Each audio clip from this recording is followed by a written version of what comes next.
Il est le plus petit, une taille inférieure au milliardième de mètre, le plus bizarre et le plus dangereux. Il s'agit là de l'atome. Depuis la nuit des temps, l'être humain est fasciné par la nature. Il cherche à tout comprendre. C'est dans cette quête de compréhension que des physiciens comme Ernest Rutherford ont montré l'existence de l'atome. Il est le plus dangereux dans le sens où 1 gramme de matière peut raser toute une ville. La compréhension profonde de l'équation E égale mc2 poussa le physicien Einstein à écrire: si l'on pouvait détruire totalement 30 grammes de matière, alors on produirait 1 milliard de kWh d'énergie. Comment une si petite quantité de matière peut renfermer une quantité colossale d'énergie? Des questions sans réponse. Si j'évoque le mot atome, voici l'image qui vous vient. Et si je vous disais que ce modèle planétaire de bord est faux? Carrément faux. Ce n'est qu'une approximation de la réalité. Personne n'a déjà vu l'atome. On ne sait pas si l'atome a une couleur, si le noyau est vraiment sphérique.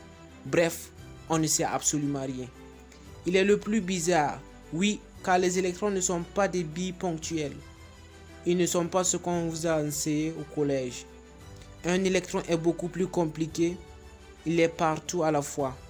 On ne peut pas lui attribuer une position fixe, mais on peut déterminer une zone de l'espace où la probabilité de retrouver l'électron est très importante. On parle donc d'orbital atomique. Une orbitale atomique est une zone de l'espace où la probabilité de retrouver l'électron atteint les 96%. L'électron se comporte donc comme une onde.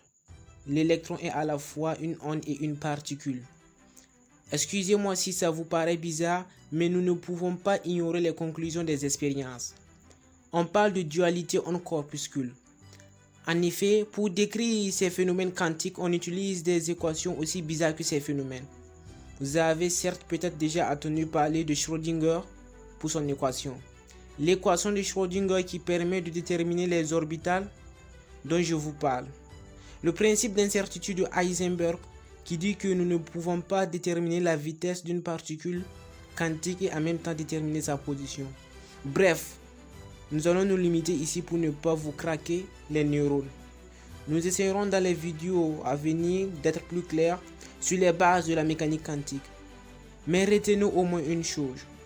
Le monde de l'infiniment petit est différent du monde de l'infiniment grand.